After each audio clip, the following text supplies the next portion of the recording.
नमस्कार, total health में आप सभी का स्वागत है। मैं हूं किरण भारद्वाज। वक्त वक्त पर खुद को बदलना जरूरी है, तभी तो जिंदगी का दौर बदलेगा। अगर बचना है रोगों से तो बदल डालो कुछ आदतों को, तभी तो सेहत का हाल बदलेगा।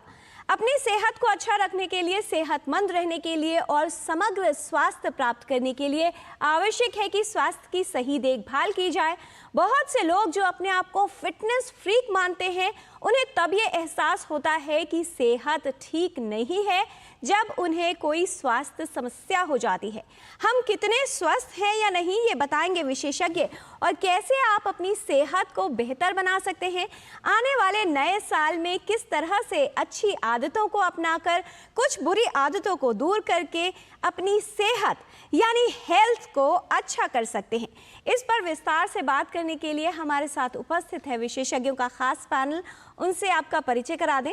हमारे साथ हैं doctor Randeep Guleria, chairman institute of internal medicine, respiratory and sleep medicine, director medical education Medanta, farmer director AIIMS, member of National Task Force and Empowered Group for the Government of India COVID-19. He's been honored with prestigious Padma Shri in the field of medicine, B.C. Roy Award for Eminent Medical Person. He is an advisor and consultant of various international and national bodies including WHO Geneva and IAEA Vienna. बहुत स्वागत doctor Randeep Guleria. आज के discussion में विस्तार से बात करने के लिए कि हृदय का स्वास्थ्य आपके स्वास्थ्य के लिए कितना महत्वपूर्ण है, ये बताने के लिए उपस्थित हैं doctor Ashok Seth, chairman Fortis Escorts Heart Institute and chairman Fortis Health Care Medical Council. He has led the field of international cardiology for past 40 years, contributed extensively in the development and scientific progress and education in this field, pioneered numerous angioplasty techniques in India and Asia Pacific. He has performed over 25,000 angioplasties and 60,000 angiographies and listed in Limca Book of Records. He is President, Asian Pacific Society of International Cardiology. His expertise are in transcatheter aortic valve replacement, mitral clip tricuspid valve implantation, and peripheral angioplasties and much more. He has been awarded with the honor of National Padma Shri in 2003, Padma Bhushan in the year 2015 and B.C. Roy National Award for Eminent Medical Person. बहुत स्वागत doctor Ashok सेठ। आज के discussion में हमारे साथ मुंबई से शामिल रहेंगी doctor Hansaji Yogendra, director the Yoga institute. She is a global symbol of peace and balanced living for yoga, trained over 1 lakh yogic teachers have been trained under her supervision. She has personally conducted more than 1.5 lakh practical and theoretical yoga sessions. And under her leadership, the Yoga Institute has been awarded the Prime Minister's Award by Honorable Prime Minister Shri Narendra Modi for the outstanding contribution in the field of yoga. Hansa ji is a yoga guru, a philanthropist and a great vision for social welfare. हंसा जी, आपका भी बहुत स्वागत है।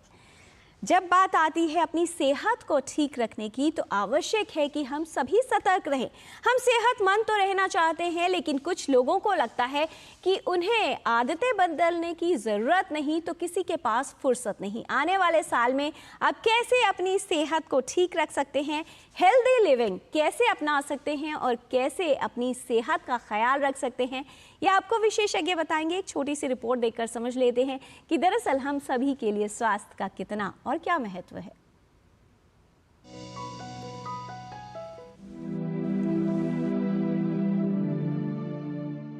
स्वास्थ्य का महत्व हर आयु के व्यक्ति के लिए है।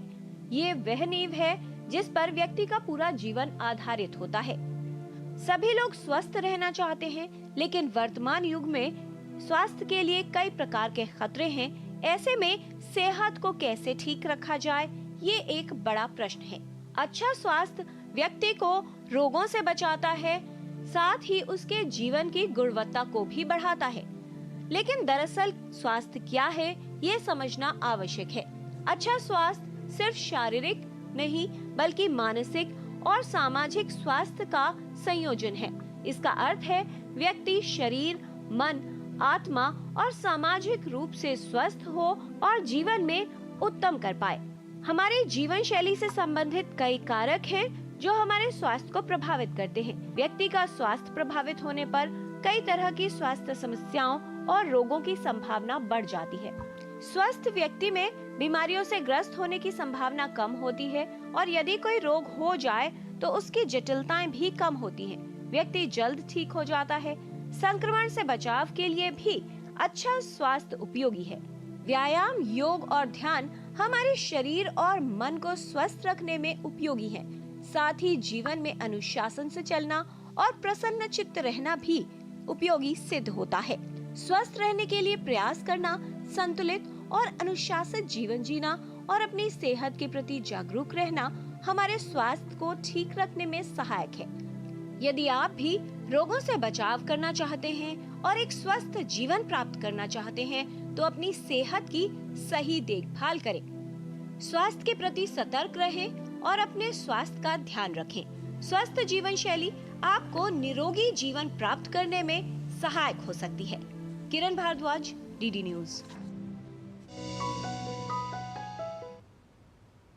आजकल की जीवन शैली में वर्तमान युग में कई तरह के खतरे हैं जो हमारे स्वास्थ्य को प्रभावित कर रहे हैं। ऐसे में अपनी सेहत का ख्याल कैसे रखा जाए और कैसे प्राप्त की जाए टोटल हेल्थ यानी संपूर्ण स्वास्थ्य, आपको विशेषज्ञ बताएंगे। इस विषय से संबंधित कोई भी सवाल अगर आप पूछना चाहते हैं तो आप हमारे इन 2 नंबर्स पर कॉल कर सकते हैं। 011 है दिल्ली का STD कोड जो आपको लगाना है। नंबर है 23387031 और 23097655। आप अपने प्रश्न ईमेल के माध्यम से भी हम तक पहुंचा सकते हैं। ईमेल एड्रेस है ddnewstotalhealth@gmail.com। तो आइए जानकारी की शुरुआत करते हैं और समझ लेते हैं कि वो अनमोल खजाना यानी हमारा स्वास्थ्य कैसे ठीक रखा जाए और इस आने वाले साल में क्या आदतें हमें पालन करनी होंगी, कौन सी आदतों को दूर करना चाहिए जिससे हमारा स्वास्थ्य ठीक रहे।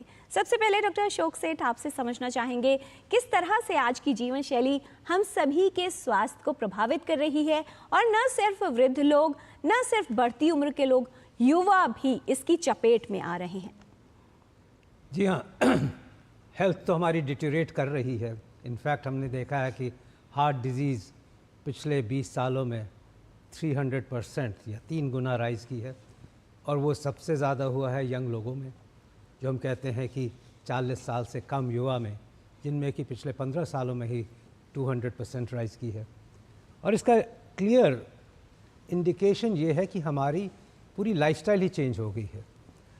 जो नए युवा हैं, यंग लोग, वो एक अनफॉर्चुनेटली एक तरफ से उनकी हैबिट्स, खाने पीने की हैबिट्स डिफरेंट हो गई हैं। फास्ट फूड ज़्यादा हो गया है, स्मोकिंग बढ़ गई है, मोटापा बढ़ते जा रहा है, एक्टिविटी कम होती जा रही है।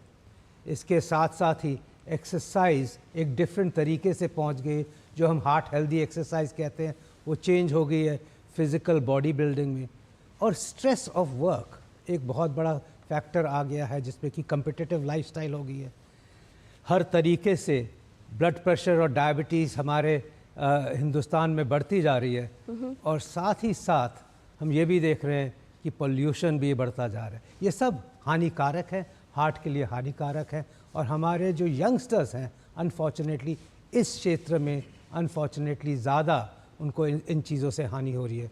तो हमें तो बड़ी फिक्र ये है कि हमारा यूथ प्रैक्टिकली इस कंट्री का 50% तो यंग लोग हैं और यही अगर हार्ट डिजीज़ बढ़ती रही यंग लोगों में तो हमें वाकई बहुत फ़िक्र है कि अगले 20-30 सालों में ये हार्ट डिजीज़ तो अभी भी कैपिटल है वर्ल्ड का हिंदुस्तान और ये और बढ़ जाएगी। तो हमें बहुत केयरफुल होना है, हमें बहुत समझना है और हमारा एक ही लाइफ का मकसद होना चाहिए, हार्ट डिजीज़ को हम कैसे प्रिवेंट करें सो दैट हमें ना इफेक्ट करें। जी, और इसीलिए आवश्यक है कि सतर्कता की शुरुआत जागरूकता से की जाए, यानी हम अपनी सेहत के बारे में सोचें, उसकी सही देखभाल करें, क्योंकि ये तमाम कारक जिसका जिक्र विशेषज्ञ डॉक्टर अशोक सेठ ने किया है न सिर्फ हृदय को नुकसान पहुंचाते हैं बल्कि कैंसर, लाइफस्टाइल से संबंधित अन्य रोग, श्वसन तंत्र और लगभग सभी को प्रभावित करते हैं।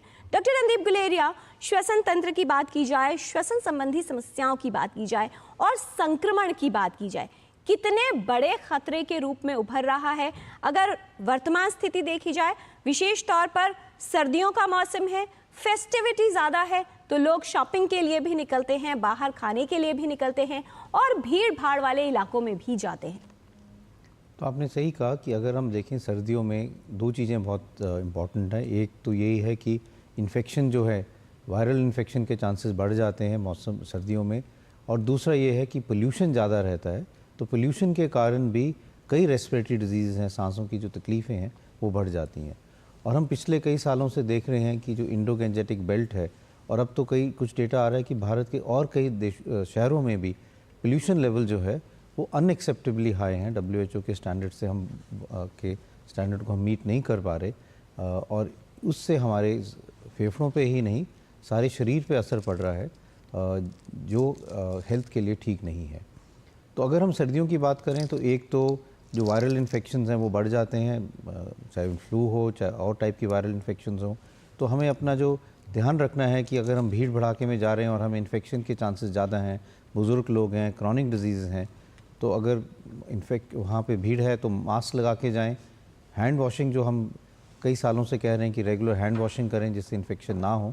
और साथ में ये बहुत ज़रूरी है कि अगर पोल्यूशन ज़्यादा है तो जिन लोगों को हार्ट की प्रॉब्लम के चांसेस ज़्यादा हैं या हार्ट की प्रॉब्लम है या रेस्पिरेटरी प्रॉब्लम है, वो ज़्यादा अपना ध्यान रखें। जी, कार्यक्रम की शुरुआत में ही आपने महत्वपूर्ण संदेश दिया है कि किस तरह से स्वच्छता और सेहत के प्रति सतर्कता रोगों से बचाव में सहायक हो सकती है। डॉक्टर हंसा जी, आपसे ये समझ लें कि आजकल बहुत से लोग हैं जिनको ये लगता है कि वो सेहत को लेकर जागरूक है, हेल्थ एक फैशन स्टेटमेंट की तरह नजर आने लगी है, लेकिन क्या हम वाकई स्वस्थ हैं, इसका निर्धारण कैसे होगा? इसे लेकर वास्तविक जागरूकता का स्तर क्या देखती हैं आप? देखिए, किसको आप स्वस्थ कहेंगे? एक व्यक्ति, एक तो निरोगी होना चाहिए, उसमें कोई रोग हो वो एक ना हो। दूसरा, उसकी इम्यूनिटी हाई होनी चाहिए, उसका स्टैमिना स्ट्रांग होना चाहिए, और साथ में ज़रूरी ये है कि उसके मन की स्थिति ऊपर नीचे, जब बिजनेस काम सब कुछ होता है और स्ट्रेस लेता है, मन की स्थिति हमेशा बैलेंस में रहनी चाहिए। उसके अंदर एनर्जी इतनी स्ट्रांग हो, एंथुजियाज्म इतना स्ट्रांग हो, जिससे वो कोई भी अप्स एंड डाउन्स को हैंडल कर सके। ये उसमें कैपेसिटी होनी चाहिए, तो वो आदमी स्वस्थ है। यूजुअली स्वस्थ आदमी मतलब एक फिगर आ गया कि ऐसा ट्रिम ट्रैम व्यक्ति हो, वो स्वस्थ नहीं होता। लोग सिर्फ एक्सटर्नल फिगर को देखते हैं, जिम भी जाते हैं तो डोले शोले बनाने हैं और अच्छा दिखना है, लेकिन वो ये नहीं देख रहे कि स्वस्थ है या नहीं। दिखना और स्वास्थ्य ये दो बहुत अलग चीज़ है। और मैंने ये जो डेफिनेशन बताई, इतनी चीज़ें होनी चाहिए। और योग तो और भी एक बात कहता है कि शरीर में फ्लेक्सिबिलिटी ज़रूरी है। लचीला शरीर नहीं तो उसमें स्वास्थ्य नहीं रहेगा।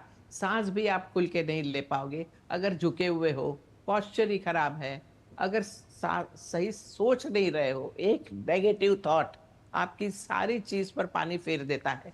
इसलिए किस तरह मन को सही रखना, ये देखना, ये सब स्वस्थ आदमी की निशानियां हैं। जी, तो जो लोग अपने आप को स्वस्थ समझते हैं उनको इस बात पर विचार करना होगा कि क्या वो इन सभी पैरामीटर्स या जो ये सारी कसौटी है इस पर खरे उतरते हैं या नहीं।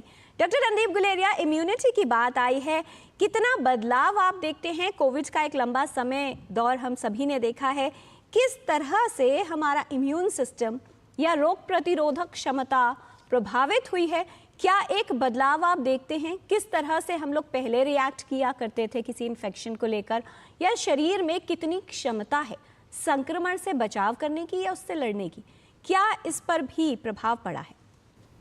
हाँ, तो प्रभाव जो है कोविड से पहले और जो हमारा लाइफस्टाइल है उसके कारण भी प्रभाव पड़ना शुरू हुआ था।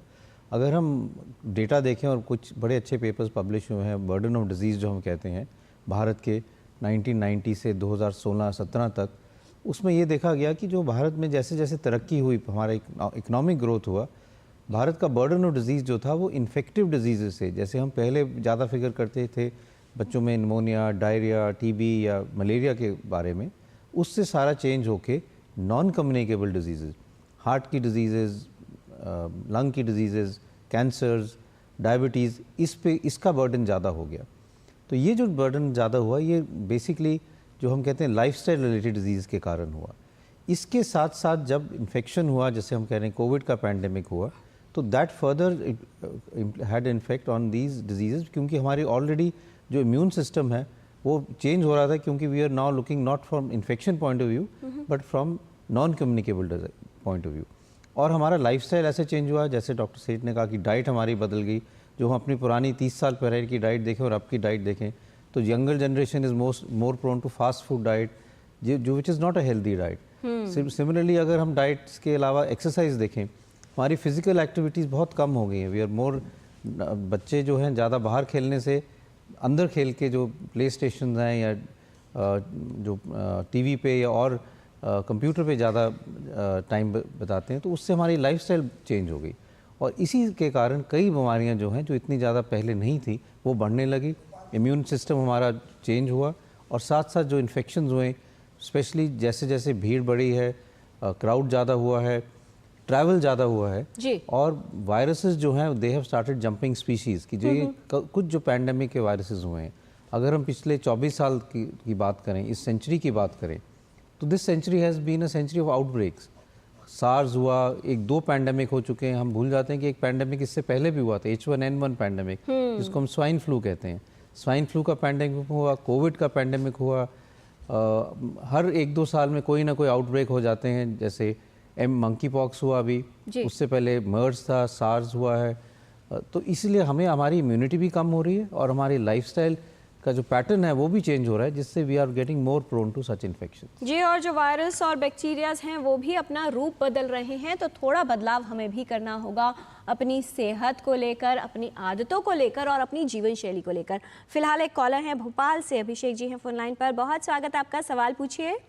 सबसे पहले सुप्रभात सभी को मैम। और मेरा सवाल था, जैसे हम यंगर्स हैं, मेरा नाम अभिषेक है और मेरी उम्र 25 से 26 साल के बीच है जी। तो अब अभी मैम जैसे हम लोग वर्क कर रहे हैं जॉब, तो उसमें मॉर्निंग शिफ्ट भी रहती है, इवनिंग शिफ्ट भी रहती है, तो बेसिकली मैम क्या एक्सरसाइज कंटिन्यू नहीं हो पाती। और अभी विंटर का सीजन चल रहा है, तो लैक ऑफ एक्सरसाइज की वजह से मैम क्या होता है कि मेरे कुछ दोस्त हैं जिन्हें सोने में बहुत ज्यादा खर्राटे की समस्या आती है। तो मैम ऐसी कौन सी एक्सरसाइज है, योग है मैम, हमें बता दें जिससे हमारे खर्राटे अभिषेक जी, आपका वेट कितना है? वेट मैम 89 के आसपास है। 89। और आपकी हाइट कितनी है? मैम हाइट है मेरी 6 फीट के आसपास है, 5 फुट 11 इंच के आसपास। जी। डॉक्टर अशोक सेठ, जो इनके सवाल का पहला भाग था कि अक्सर जो ऑफिस गोइंग लोग हैं उनके साथ आजकल ये समस्या आ रही है कि एक्सरसाइज के लिए अलग से समय नहीं मिलता। सर्दियों का मौसम है, सुबह जा नहीं सकते, आलस भी रहता है, क्या किया जाए? ये कहूँगा कि ये बहुत बड़ी एक्सक्यूज़ है और ये हर एक के साथ है, क्योंकि एक्सरसाइज करना नहीं चाहते। देखिए, ज़रूरी नहीं है कि सवेरे सवेरे आप उठ के आपको जाना होता है काम पे तो आप कहो कि मैं एक्सरसाइज करना चाहता हूँ। आप जहाँ अपना स्कूटर या कार पार्क करते हो, वो जहाँ करते हो अपनी बिल्डिंग से दूर करो, आपको ऑटोमेटिकली 100-200 गज चलने का मौका मिल जाएगा। आप अपने ऑफिस में सीढ़ियाँ यूज़ करो, आप लिफ्ट क्यों यूज़ करते हो? आप 3-4 मंजिल आराम से चढ़ो उतरो, वो आपको एक और एक्सरसाइज का मौका मिल जाएगा। आप कहते हो चाय का टाइम हुआ है, एक समोसा और चाय खा लें, वो 15 मिनट अगर आप यूटिलाइज कर लोगे ना अपने बिल्डिंग के कॉरिडोर्स में ही चलने का, या वो आपकी 4-5 मंजिल बिल्डिंग है उसको 5 बार चढ़ोगे, ऊपर नीचे उतरोगे, उस 15 मिनट में आपकी सेहत बन जाएगी। आप अपनी सेहत को नुकसान कर रहे हो वो चाय समोसे खा के। शाम को फिर आप कहते हो कि मैं एक बिस्किट और चाय के साथ खा लूँ, वो एक अच्छा मौका है जिसमें आप फिर 6-7 बार चढ़ जाओ। और जब वापस आओ, चलो आप सोचते मेट्रो से आता हूँ, तो मेट्रो से एक स्टेशन पहले उतर जाओ और चल लो। ज़रूरी थोड़ी है कि आपको कहना है कि मैंने टाइम निकालना है सवेरे या शाम को। आप पूरे दिन अपना टाइम निकाल सकते हो एक्सरसाइज के लिए अगर आप चाहते हो। मैं तो ये भी कहता हूँ कि हर ऑफिस को एक ट्रेडमिल रखनी चाहिए, सो दैट वो जो चाय का टाइम होता है, वो बैठने का टाइम होता है, जो गप्पे मारने का टाइम बीच बीच में हम देते हैं, अपना टाइम, वो एक ट्रेडमिल पे हो अपना टाइम, रादर दैन कि बैठ के हम गप्पे मारें या चाय पिए। जी, और बहुत से लोग इतना सब खाने के बाद न सिर्फ एक्सरसाइज नहीं करते बल्कि ये एक्सक्यूज भी देते हैं कि हम तो कुछ खाते ही नहीं हैं। हंसा जी, जो अभिषेक जी के सवाल का दूसरा भाग था कि इनको खर्राटे आने की समस्या होती है, 89 वेट इन्होंने बताया है और लगभग 6 फीट इनकी हाइट है। खर्राटों की समस्या अक्सर अधिक वजन वालों में देखी जाती है। कोई यौगिक टेक्निक्स जो इनके लिए उपयोगी हो सकती हैं इस समस्या को दूर करने में? सारी चीज़ों में यौगिक टेक्निक्स काम आती है। आप ऑफिस में भी अगर आप एक्टिव रहोगे फिजिकली, काम है ना, तो अब शरीर अपनी भाषा बोलता है। आप एक जगह लंबा बैठे हो, जरा खड़े होके वही कर सकते हो। थोड़ा हर आधे घंटे थोड़ा चल के बारी तक आके वापस आकर अपना काम कर सकते हो। कंप्यूटर के सामने बैठे हो, और इन्होंने जैसे बात की डॉक्टर साहब ने, बिल्कुल वही सब मैं भी कहती हूँ कि ये सारी चीज़ें करनी चाहिए। जागरूक हो जाओ कि मुझे अपनी सेहत का ध्यान रखना है। पहले तो मन से नक्की करो कि मुझे स्वस्थ रहना है और ये मेरी रिस्पॉन्सिबिलिटी है, ये मेरा धर्म है। और यहाँ जब सांस लेते हैं, जब ब्रीदिंग, सोने के पहले योग हमेशा कहता है कि मन को क्वाइट करना है और उसके लिए सांस बहुत काम आती है। तो ब्रेथ पर थोड़ा सा ध्यान दो कि आप इक्वल ब्रीदिंग करो। 3 सेकंड सांस लिया, 3 सेकंड सांस छोड़ा। अब इसमें कोई तकलीफ नहीं है, थोड़े समय के लिए ये करो। और फिर ये ऑल्टरनेट ब्रीदिंग करो, एक बाजू से सांस लो, दूसरी बाजू से छोड़ो, वहाँ से लो, यहाँ से छोड़ो। तो थोड़ा सा ब्रेथ और माइंड ठीक रहेगा। दोनों नॉस्ट्रिल्स अगर खुली रहेंगी तो खर्राटे कम आते हैं, इसलिए ध्यान ये देना चाहिए। और फिर हमेशा साइड पे सोइए और तकिया इस तरह रखिए कि गर्दन यूँ नीचे की तरफ हो, साइड में नीचे की तरफ हो, तो खर्राटे नहीं आएंगे। खर्राटे में आदमी सीधा यूँ खुल जाता है, मुंह खुल जाता है और सांस मुंह से लेने लगता है और गले से आवाज़ें आती है। इसलिए थोड़ा सोने की पोजीशन को देखो। हर थोड़ी देर में, दिन में भी अगर आंख बंद करके शांति से बैठ गए, अगर लेटने मिला तो लेट गए 2 मिनट, बहुत फ़ायदा होता है ये सब छोटी छोटी चीज़ करने से। सोशल मिलना भी उतना ही ज़रूरी है, लेकिन चलते चलते बात करते करते चलो, जरा पास में गार्डन हो वहाँ चले जाओ, लंबे सांस लेके आ जाओ। ऑफिस में काम करते करते ये सब कुछ हो सकता है। ये बिल्कुल बहाना है कि मेरे पास समय नहीं है। सो के जैसे ही उठते हो, बेड के अंदर ही शरीर को थोड़ा खींच लिया, अभी तो बेड छोड़ा ही नहीं है। आराम से थोड़े से शरीर को स्ट्रेच कर लिया, पैरों को पेट के पास ले आए, थोड़ा सा पेट से सांस लिया, जिससे सवेरे के सवेरे कॉन्स्टिपेशन ना रहे, पूरा पेट साफ हो जाए। अपना ध्यान हमें रखना है। सोते से ही बस उठे और मोबाइल ले लिया हाथ में, ये बहुत गलत है। ये मोबाइल की वजह से सारे प्रॉब्लम है। वहाँ डिसीजन लो कि भाई इतने समय में मोबाइल हाथ में नहीं लूँगी, पहले अपना ध्यान दूंगी। तो ये सारी चीज़ें हैं, जागरूकता लाएं और कहाँ जो भी कर सके करें। स्नान कर रहे हैं, वहाँ क्यों नहीं थोड़े आसन कर लेते थे। स्नान कर जगह नीचे झुको, आगे झुको, साइड में जाओ, एक्टिव बात लो। डालने के पानी आया, साबुन लगाया, धो लिया, इसको स्नान नहीं कहते। शरीर को अच्छी तरह रगड़ो, हर तरफ से आगे झुको, पीछे बैठो, उठो, साइड में जाओ, हाथ पीछे से पकड़ लो, गोमुखासन, ये सब कुछ स्नान के वक्त भी हो जाता है। इसलिए बस एक्टिव रहो। फिजिकली एक्टिव रहना है, मेंटली क्वाइट रहना है। माइंड तभी चलना चाहिए जब आपको कुछ काम करना है। काम करो, और जो भी काम करो सही ढंग से करो, ये और काम को बेहतर करो, ये जी। सब चीज़ें जीवन में आनी चाहिए। जी, और आजकल होता इसके विपरीत है कि मन और मस्तिष्क बहुत ज़्यादा चलता है, लेकिन लोग खुद चलना पसंद नहीं करते या उनको लगता है कि उनके पास फुर्सत नहीं है। और जैसा विशेषज्ञों ने कहा कि अगर आप ब्रेक लेते हैं, यानी बहुत लंबे समय तक बैठे हैं, ब्रेक लीजिए और कोशिश कीजिए कि वो ब्रेक एक हेल्थ ब्रेक हो। यहाँ पर हम भी रुकते हैं एक छोटे से ब्रेक के लिए। सेहत संबंधी जानकारी का ये सिलसिला विशेषज्ञों के साथ जारी रखेंगे इस छोटे से ब्रेक के बाद। आप देखते रहिए डीडी न्यूज़। आज सुनो, खाने में कोई स्वाद नहीं है। अरे किफायती लाल, सस्ते वाले दाल मसाले, स्वाद हुआ बेकार, एकदम बकवास। इधर कीमती लाल को देखो, खाना बना कमाल। MDH की हल्दी मिर्ची धनिया करे कमाल। ये रंग दे, ये खुशबू दे, ये तीखा, ये कम पड़े, समझे किफायती लाल। क्या निराला MDH masala. This is no ordinary sky. This is where legends are born. Step 1. Begin the space transition. Roger. Re-engaging vast expanse above, the Indian Air Force reigns. Unseen, unstoppable, unmatched. Join the Indian Air Force to be a cut above.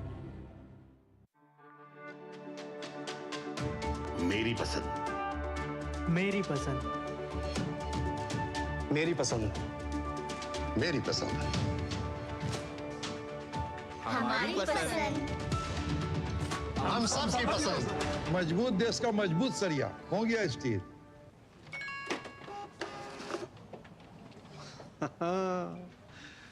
मान लो आपके boss का message आए कि emergency है, अभी का अभी gift card और वाउचर खरीद के पर्सनल मेल पर भेजो, क्या करोगे? भेज दोगे? बॉस, ये बॉस नहीं, बॉस की तस्वीर लगा के फ्रॉडगिरी करने वाले हैं। मैं बॉस का फेवरेट बनना चाहता हूँ, पर मूर्ख नहीं हूँ। याद रहे, यूपीआई सेफ है, पर कोई आपको बेवकूफ बनाना चाहे तो कहो मैं मूर्ख नहीं हूँ। MDH का किचन किंग किचन में हो तो हम सब कुछ बना सकते हैं। बैंगन का भरता, आलू गोभी, भिंडी मसाला और भी बहुत कुछ। MDH। ब्रेक के बाद टोटल हेल्थ में आपका स्वागत है। अच्छी सेहत के प्रभावशाली उपाय बता रहे हैं विशेषज्ञ। फिलहाल एक कॉलर है हमारे साथ फोन लाइन पर। स्वागत है आपका परमानंद जी, क्या जानना चाहते हैं आप? सर मेरा वजन 120 केजी है जी, और हमने 10 किलो वेट में कम किया है। 10 किलो वेट हमने कम किया है जी, और अभी 125 केजी है। अच्छा परमानंद जी, आपकी उम्र कितनी है और क्या जानना चाह रहे हैं आप? हम ये जानना चाह रहे हैं, हम चल फिर नहीं पा रहे हैं। अच्छा, और चलते हैं तो हाफा बहुत छूटता है और यही दिल करता है कि बैठे रहे, बस हमको यही आराम लगता है। आपकी उम्र कितनी है परमानंद जी? मेरी उम्र है 60 वर्ष। 60 वर्ष। डॉक्टर अशोक सेठ 125 किलो वजन, कुछ वजन इन्होंने लगभग 10 किलो इन्होंने कहा कि कम किया है, लेकिन फिर भी वजन ज़्यादा है, चलने का मन नहीं करता, समस्याएं भी हो रही हैं, क्या करना चाहिए इन्हें? 125 किलो तो बहुत ज़्यादा वज़न है और 60 साल की उम्र है, ख्याल बहुत रखना है। जैसे हम पहले ही कह रहे थे, हर चीज़ का समाधान आपके हाथों में है, आपके पैरों में है। और जब मैं कहता हूँ आपके पैरों में है, आप हेल्दी खाना खाएं और साथ में एक्सरसाइज करें। ये कहना कि एक्सरसाइज का मन नहीं करता, तो ये तो बात वही हो गई कि मैं परेशानी में हूँ बट इसका समाधान निकालना ही नहीं चाहता हूँ। इस समाधान के लिए आप खुद ही रिस्पॉन्सिबल हो। हमें हार्ट डिजीज़ बचाना है, उसकी रिस्पॉन्सिबिलिटी हमारे ऊपर है, सरकार पे नहीं। क्योंकि हर चीज़ जो हम कर सकते हैं, आप ये देखिए कि अगर आप 40 मिनट एक्सरसाइज, जो कि हम कहते हैं ब्रिस्क वॉकिंग, तेज़ वॉकिंग, सिर्फ 5 दिन हफ्ते में कीजिए, तो उससे आपकी हर परेशानी दूर हो सकती है। आपका वज़न कम हो सकता है, आपका सांस बेटर हो सकता है, आपका ब्लड प्रेशर बेटर हो सकता है, आपकी डायबिटीज़ कंट्रोल हो सकती है, आपका कोलेस्ट्रॉल कंट्रोल हो सकता है, आपको पॉजिटिविटी आ सकती है, आप अपने आप को बेटर फील करेंगे। और हर रिस्क फैक्टर जो हम कहते हैं ना, ख़राब हेल्थ का, हार्ट डिजीज़ का, लंग की प्रॉब्लम का, सबका समाधान एक बार एक्सरसाइज में और सही खाने में हो जाता है। और सही खाना और एक्सरसाइज करना सबसे सस्ती चीज़ है। वेजिटेबल, फ्रूट्स, यही तो हमने खाना होता है, शुद्ध पदार्थ। असल में हमने अपनी लाइफ को ज़्यादा कॉम्प्लिकेट कर दिया है ये कहने में कि हमारा रिस्पॉन्सिबिलिटी कोई दूसरा लेगा और हमारे लिए कोई दूसरा काम कर दे, दवाइयाँ दे दे, हमें हर कुछ हमें पार्क्स दे दे, हमें कोई ऐसी कर दे कि हमें सबका समाधान कोई और प्रोवाइड करता रहे। हार्ट डिजीज़ से बचना, अपनी हेल्थ का ख्याल रखना आपके ऊपर है, समाधान हमारे साथ है। जी डॉक्टर रणदीप गुलेरिया, बहुत आवश्यक है कि व्यायाम किया जाए, एक्सरसाइज की जाए, लेकिन इस मौसम में जो लोग एक्सरसाइज करना चाहते हैं, फिजिकली एक्टिव रहना चाहते हैं, क्या कुछ विशेष बातें हैं जिनका ध्यान रखना चाहिए? क्योंकि सर्दी भी बहुत है और ऑक्सीजन जो है वो भी इतनी प्योर इस तरह के एरियाज़ में बची नहीं है। क्या कहना चाहेंगे, सावधानी क्या रखें? तो पहली चीज़ तो जैसे आपने कहा कि इस मौसम में ठंड के कारण और पोल्यूशन के कारण अगर हम बाहर एक्सरसाइज करें, स्पेशली जब AQI ख़राब है, सुबह सुबह उठ के जब हम कहते हैं कि अगर आप बाहर जाते हैं तो पोल्यूशन ज़्यादा रहता है, ग्राउंड लेवल पोल्यूशन जो है वो ज़्यादा रहता है और आपके फेफड़ों पे असर पड़ सकता है, क्योंकि वो जो पोल्यूशन है वो आप अंदर सांस के साथ अंदर लेते हैं, जिससे फेफड़ों में सोजिश हो सकती है और कई उसके इफ़ेक्ट्स हो सकते हैं। तो एक्सरसाइज करना ज़रूरी है। आप अगर बाहर एक्सरसाइज करना चाहते हैं तो तब करें जब धूप निकल जाए, जिससे थोड़ा सा बाहर गर्म हो तो जो ग्राउंड लेवल पोल्यूशन है वो ऊपर उठ जाए और उसके कारण आपको पोल्यूशन का इतना असर ना हो।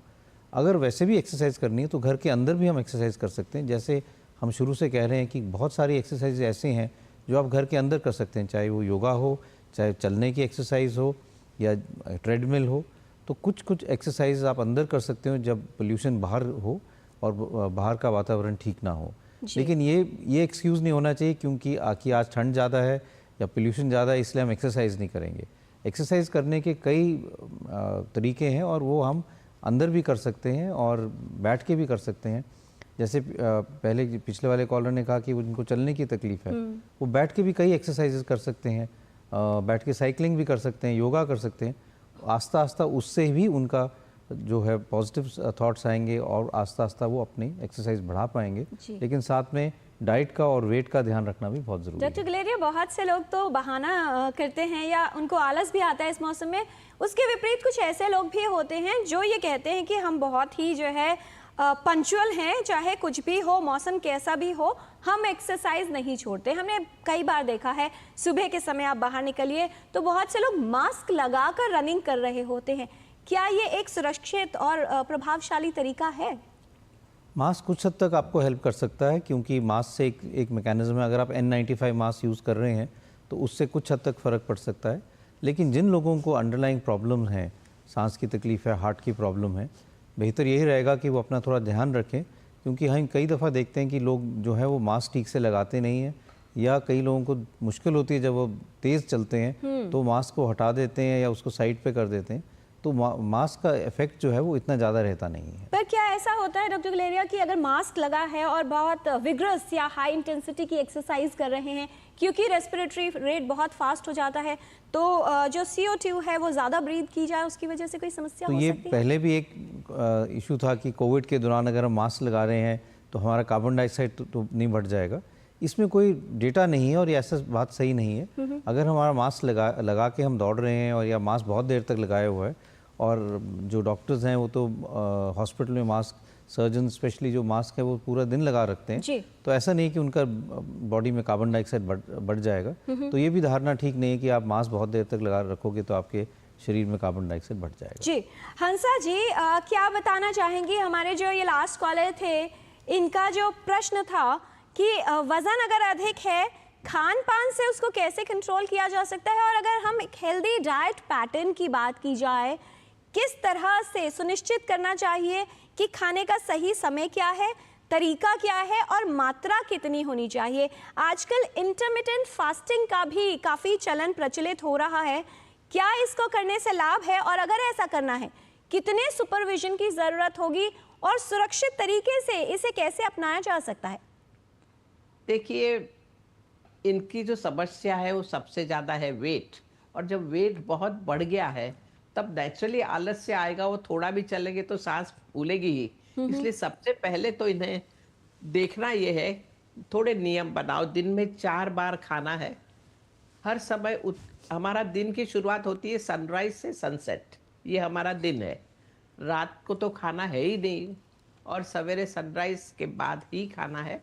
तो 4 बार खाना है हर समय, उतना ही खाना है जिससे दूसरी बार जोर से भूख लगे। और अगर भूख नहीं लगती तो आपको खाने का हक है ही नहीं, शरीर उसके लिए तैयार ही नहीं है। तो हर भोजन के साथ में एक ग्लास भर के कुछ लिक्विड ज़रूरी है, सिर्फ सॉलिड नहीं। इसलिए सवेरे ब्रेकफास्ट में कुछ हर्बल टी जैसा हो जाए, जैसे तुलसी है, अदरक है, पानी में उबाला हो और उसके अंदर दूध और शक्कर डाल के लिया हो, शक्कर भी जितना मिनिमम हो वो लिया हो, 1 ग्लास उकाला जिसको बोलते हैं हर्बल ड्रिंक, और कुछ थोड़ा सा खाने के लिए बेस्ट होगा बादाम, 4-5 बादाम हो जाए, 1-2 काजू किशमिश हो जाए, या मूंगफली को उबाल कर 10-12 दाने खा लिए जाए, प्रोटीन मिल जाएगा। तो ये सवेरे ब्रेकफास्ट में हो। फिर बीच में 1 प्लेट फल खाना ज़रूरी है और उसके बाद में लंच। पॉइंट मेरा ये है, फल तो लिक्विड ही है इसलिए वहाँ कुछ नहीं, मगर लंच में ग्लास भर के छाछ ज़रूरी है, थोड़ी सी छाछ। अगर भूख नहीं लगे तो सिर्फ छाछ लो, भूख है तो ही रोटी सब्जी खाओ, नहीं तो मत खाओ। शाम के वक्त ग्लास भर के नींबू पानी पिया जा सकता है, या सवेरे का फिर खाना खाया जा सकता है, शिकंजी। और रात के वक्त बिग बोल सूप लिया जा सकता है, खिचड़ी ली जा सकती है जिसमें थोड़ा सा घी हो और खिचड़ी बनाई हो। तो इस तरह का सिंपल सा खाना हो, लेकिन नियम बड़ा क्लियर है, भूख मिटाने के लिए खाना खाना है, पेट भरने के लिए नहीं खाना। जो भी खाना आपको अच्छा लगता हो वापस शाम को खा लेना, रात को खा लेना, लेकिन एक समय ज़्यादा खाना नहीं है। तो मोटापा कम करने के लिए मेन नियम है। और दूसरा नियम है अच्छी नींद। अगर आप अच्छी नींद नहीं लोगे तो मोटापा कम नहीं हो सकता है। और इसीलिए रात को 9 बजे या 10 बजे सो ही जाना चाहिए। इतना भी आप करेंगे तो मैं गारंटी के साथ कहती हूँ कि धीरे धीरे वज़न कम होगा। लेटे लेटे आप बॉडी को थोड़ा स्ट्रेच कर लीजिए, बस सिर्फ हाथ को ऊपर खींचना है, हाथ को ऊपर पकड़ना है, शरीर को ऊपर की तरफ खींचना है, क्योंकि दब गया है वो वजन से। इसलिए ऊपर की तरफ पर्वतासन है, यष्टिकासन है, तलासन है, ये 2-3 चीज़ें हैं जो करनी है। उसमें कुछ मेहनत नहीं लगेगी, सांस भी नहीं फूलेगी, हाथ को ऊपर नीचे ही करना है ना। तो ये करिए, थोड़ा अपने लिए कुछ तो करिए। और फिर थोड़ा हल्का हुआ तो घर में ही थोड़े कदम चलिए, आपको बाहर भी जाने की ज़रूरत नहीं। एक रूम से दूसरे रूम, एक कोने से दूसरे कोने तक चलते रहिए। घर में चल के भी आप 10,000 स्टेप्स आराम से ले सकते हो। आराम से लीजिए, कुछ फास्ट चलने की ज़रूरत नहीं, सांस फुलाने की ज़रूरत नहीं, क्योंकि वज़न ही इतना भारी है, इसलिए वो तो यूं ही फूली हुई है। इसलिए कोशिश ये सब चीज़ों में की जाए। और फिर जो दूसरी बातें आती है कि जागरूक हो जाना, शरीर की भाषा समझ के शरीर के साथ चलना। आज नहीं कुछ करने का मन हो रहा है तो सो जाओ 10 मिनट 15 मिनट के लिए, रिलैक्सेशन की टेक्निक ले लो, शवासन वगैरह। ये थोड़ा सीखना तो पड़ेगा, लेकिन ये योग में इन सब का इलाज है। 3 महीने के अंदर अंदर काफ़ी वज़न कम हो सकता है, अगर सिर्फ पेट भरने के लिए नहीं खा रहे और भूख मिटाने के लिए खा रहे हैं, दिन में 4 बार, और रात को अच्छी नींद ले रहे हैं। इतना भी करिए, बहुत फ़ायदा हो जाए। जी, बहुत सारे ईमेल्स हमारे पास आ गए हैं। डॉक्टर अशोक सेठ, ब्लड प्रेशर को लेके सवाल है। सोनम है, वो कह रही हैं कि उनका ब्लड प्रेशर बहुत फ्लक्चुएट करता है। राधिका है, उनका प्रश्न ये है कि उन्होंने अपनी डाइट में कई चेंजेस किए हैं। मार्केट में बहुत तरह की हार्ट हेल्दी डाइट और प्रोडक्ट्स अवेलेबल हैं जो काफ़ी महंगे हैं, उनको भी शामिल किया है, लेकिन उनके कोलेस्ट्रॉल के जो लेवल्स हैं फिर भी काफ़ी फ्लक्चुएटिंग रहते हैं। 45 वर्ष इनकी उम्र है, क्या कहना चाहेंगे इन दोनों के लिए? देखिए मैं स्पेसिफिक चीज़ों पे तो नहीं जाऊंगा कि आपको क्या बीमारी है और उसका क्या इलाज है। समझने की बात यह है कि ब्लड प्रेशर नॉर्मली हर एक का फ्लक्चुएट करता है। तो पहले तो बात ये होती है कि हाई ब्लड प्रेशर है भी कि नहीं, और उसकी मेजरमेंट बड़े तरीके से होती है कि हम डायग्नोज करते हैं बीपी हाई है कि नहीं। हमारा भी ब्लड प्रेशर अगर हम किसी इंटरव्यू में जाएंगे तो 160 पे पहुंच जाएगा, कोई टेंस बात होगी, घर में परेशानी हो जाएगी तो हमारा हाई हो जाएगा, हम रिलैक्स रहेंगे तो हमारा नॉर्मल पे आ जाएगा। कुछ लोगों का ब्लड प्रेशर डॉक्टर अशोक से डॉक्टर्स को देख के भी बढ़ जाता है। इसीलिए हम उस ब्लड प्रेशर को जो हमारे अस्पताल में हम देखते हैं या क्लिनिक में देखते हैं उसको हम पेशेंट को एटलीस्ट 5 मिनट लेटा के उसके बाद रिलैक्स करके उसके बाद 3 रीडिंग लेते हैं, फिर कहते हैं घर में जाके अपनी readings low. So fluctuation of blood pressure ख़राब बात नहीं है, बट पहले है कि डायग्नोज कैसे हुआ है आपका हाई ब्लड प्रेशर और डॉक्टर ने डायग्नोज किया है कि नहीं। तो इसीलिए आपने अपनी रीडिंग्स को नहीं समझना है। सेकंड बात ये होती है कि जब आप अपनी रीडिंग्स लेते हो तो उसका भी एक तरीका होता है लेने का, बैठ के लेवल के साथ कहाँ पे ले रहे हो।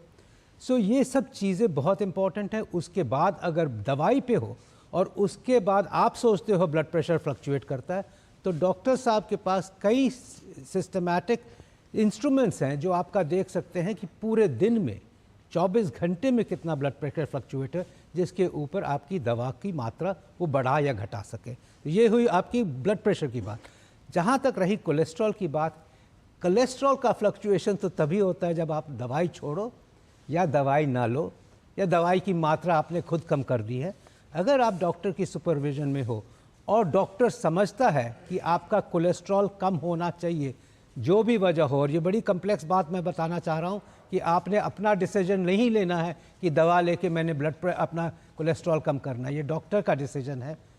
जब वो दवा स्टार्ट करता है तब आपने उस डोजेस पे लेना है। डॉक्टर का एक टारगेट होता है कि किस लेवल तक आपका कोलेस्ट्रॉल नीचे करना है, उसके लिए क्या डोज चाहिए होगी, उसके लिए हर 4 से 6 हफ्ते ब्लड टेस्ट होता है, और फाइनली जब वो एक लेवल पे पहुंच जाता है जिस पे डॉक्टर सेटिस्फाइड होता है कि ये आपकी टारगेट लेवल है, ये डोज से कम होगा, तो आपको वो डोज नियमित रूप से लेते रहना चाहिए। आपने अपनी डोज को नहीं कम करना चाहिए कि मेरा तो कब कंट्रोल में आ गया अब मैं दवा हटा दूं, क्योंकि बोथ ब्लड प्रेशर और कोलेस्ट्रॉल जब आप दवा लेते हो तो कंट्रोल में रहेगा, और आप सोचते हो कि दवा से कंट्रोल में आ गया तो अब मैं दवा हटा सकते हूँ। आधे पेशेंट्स हमारे यही सोचते हैं और यही करते हैं, और फिर ब्लड प्रेशर भी राइज कर जाता है और कोलेस्ट्रॉल भी राइज कर जाता है। तो ये कंट्रोल में रहते हैं, इनकी ट्रीटमेंट या क्योर नहीं है, तो ये दवाइयाँ हमें जिस तरह से डॉक्टर ने एडवाइस की है लेते रहना चाहिए। जी, कंट्रोल यानी नियंत्रण चाहे दवा का हो या जीवन में आदतों का बहुत ही ज़रूरी है। रितु जी हैं डॉक्टर रणदीप गुलेरिया, इनका सवाल ये है, 35 वर्ष की उम्र है और वो कहती हैं कि सर्दी जैसे ही शुरू होती है इनको और इनके बच्चे को भी सर्दी जुकाम लगा ही रहता है। कई तरह की दवाएं इन्होंने ली हैं, टेस्ट भी करवाए हैं, कुछ आता नहीं है, लेकिन लगभग सर्दी जुकाम का सिलसिला पूरे सीजन में बना रहता है। क्या इनकी इम्यूनिटी कारण हो सकती है? इसके 2-3 कारण हो सकते हैं। ज़्यादातर कारण यही होता है कि उनको कुछ एलर्जी की टेंडेंसी है, और जब मौसम बदलता है, ठंड होती है, तो ठंडी हवा के कारण या चेंज ऑफ टेम्परेचर के कारण सांस में तकलीफ़ होने लगती है, ज़ुकाम नज़ला हो जाता है, गले में खराश हो सकती है, कभी कभी सांस की तकलीफ़ भी हो सकती है, छाती से आवाज़ आ सकती है और खांसी हो सकती है। तो ये एक एलर्जिक टेंडेंसी ज़्यादातर लगती है, जिसके लिए उनको ध्यान रखना है कि जब ठंड होती है तो अपने आप को और अपने बच्चे के लिए प्रिकॉशन रखें कि एक्सपोजर ना हो, एकदम गर्म सर्द का एक्सपोजर ना हो। कई दफ़ा बच्चे अंदर एक गर्म कमरे में हैं और एकदम बाहर चले जाते हैं जहाँ ठंड ज़्यादा है, तो एकदम चेंज ऑफ टेम्परेचर के कारण भी जब वो ठंडी हवा नाक में लगती है या सांस की नाली के अंदर जाती है तो उससे इरिटेशन के कारण ज़ुकाम नज़ला होने लगता है, खांसी होने लगती है। तो प्रिकॉशन या प्रिवेंटिव एस्पेक्ट्स की ज़रूरत है।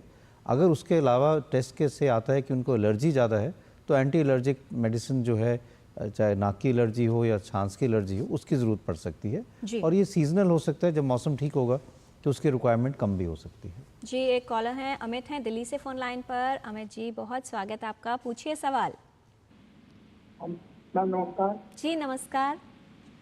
डॉक्टर साहब को नमस्कार, रणदीप सर को, आशीष सर को नमस्कार सर। क्या जानना चाह रहे हैं अमित जी?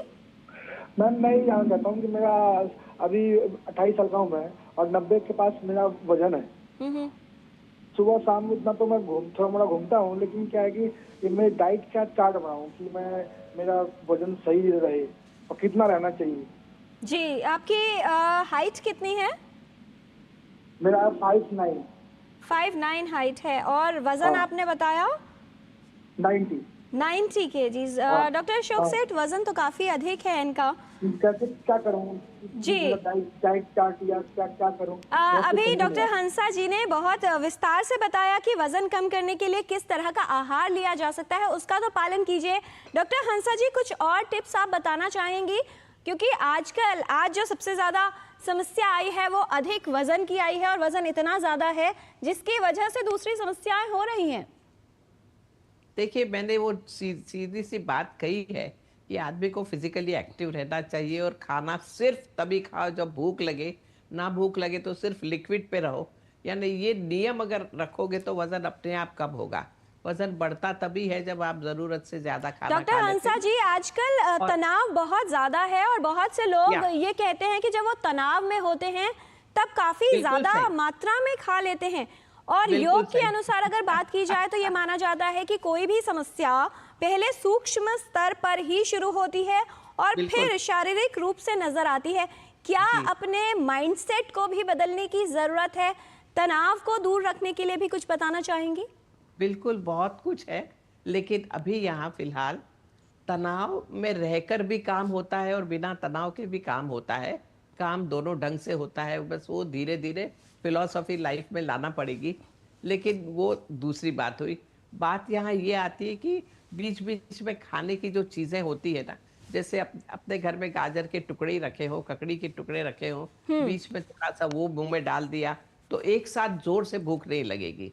एक मुट्ठी चना हो, चने हमेशा रखा करो, रोस्टेड चने घर में, मखाने क्रिस्पी घर में रखा करो, तो बीच में भूख लगे तो ये फालतू पैकेट खोला और खाया, बॉटल खोली और पिया, ये बिल्कुल ना करें। उसकी जगह ये चीज़ें खाएं तो उससे बहुत अच्छा रहेगा। और खाते वक्त इतनी जोर से भूख ना लगे कि फिर आप पर कंट्रोल ही ना रहे। इसलिए इस खाने का मैनेज करो। ऑफिस में भी ऐसी चीज़ें लेके जाओ कि जिससे आपको फालतू में कोई दूसरी चीज़ें ना खानी पड़े।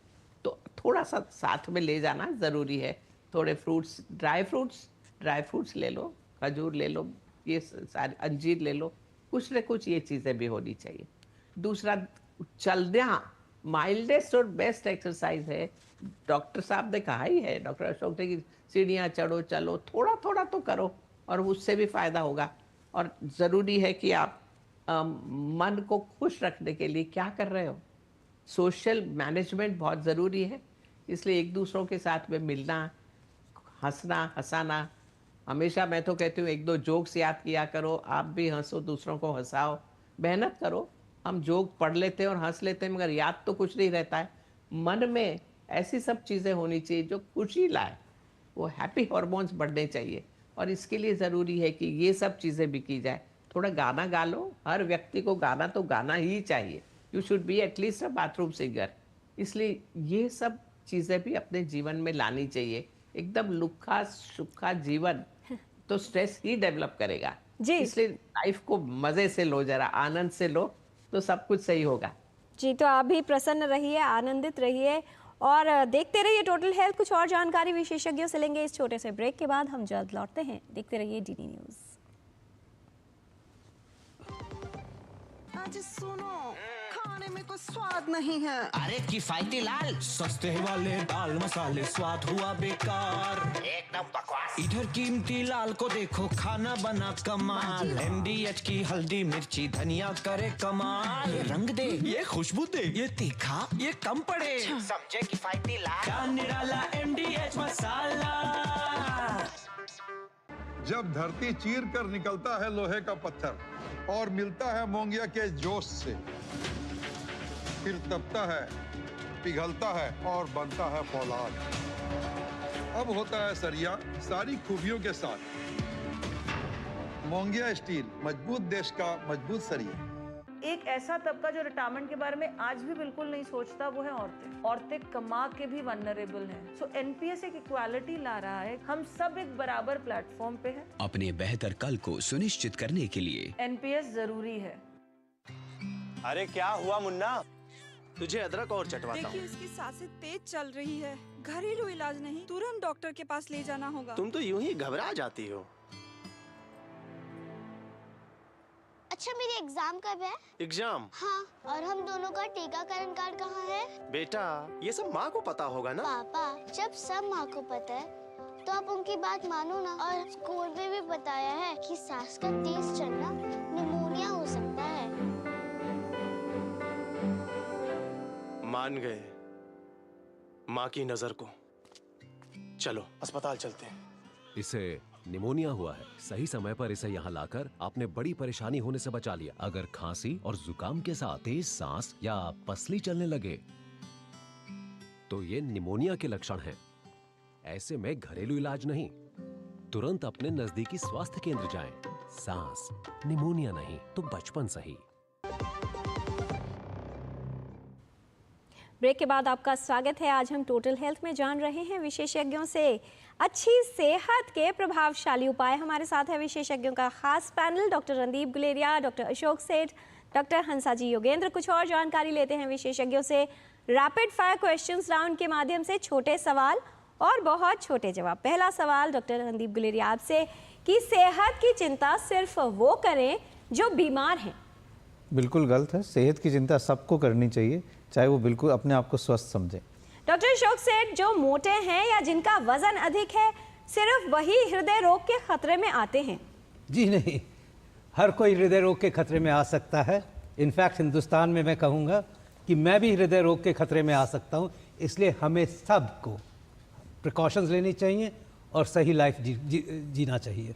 जी डॉक्टर हंसा जी, जिसे अभी तक रोग के लक्षण नहीं आए, क्या मान लिया जाए कि वो पूरी तरह से स्वस्थ है? बिल्कुल नहीं। स्वस्थ रहने के लिए हम स्वस्थ ही पैदा हुए हैं। कुछ न कुछ तो होता है, चिंता हो गई तो आप अस्वस्थ हो, डिजीज यानी dis ease, when you are not at ease with yourself is disease.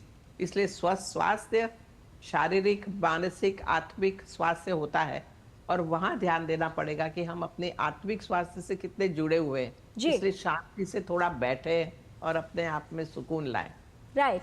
Doctor Randeep Guleria, बहुत से लोग ये मानते हैं क्योंकि वो स्वस्थ हैं इसलिए उन्हें किसी तरह के वैक्सीनेशन की आवश्यकता नहीं है, क्योंकि अगर वैक्सीनेशन कराएंगे तब भी संक्रमण की संभावना तो होती है।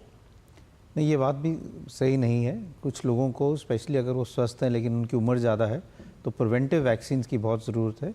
और आजकल अडल्ट वैक्सीन जो है बहुत ज़रूरी है, क्योंकि उससे आपको जो सीरियस इन्फेक्शन है उससे बचाव हो सकता है। जी डॉक्टर अशोक सेठ, कुछ लोग ये भी मानते हैं कि अगर टी कॉफ़ी का अधिक सेवन किया जाए तो उससे हार्ट हेल्थ अच्छी रहती है, क्या ये बात सही है? नहीं, एक्सेस हर चीज़ का बुरा है और कॉफ़ी और टी का एक्सेस तो वाकई ही बुरा है।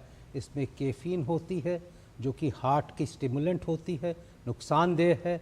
इसीलिए हमें हर चीज़ मॉडरेशन में लेनी चाहिए, एक्सेस का तो कोई सवाल ही नहीं उठता। जी डॉक्टर हंसा जी, बहुत से लोग का यह मत है कि अच्छी सेहत का प्रभावशाली उपाय रोज मल्टीविटामिन्स जो है सप्लीमेंट में लिया जाए।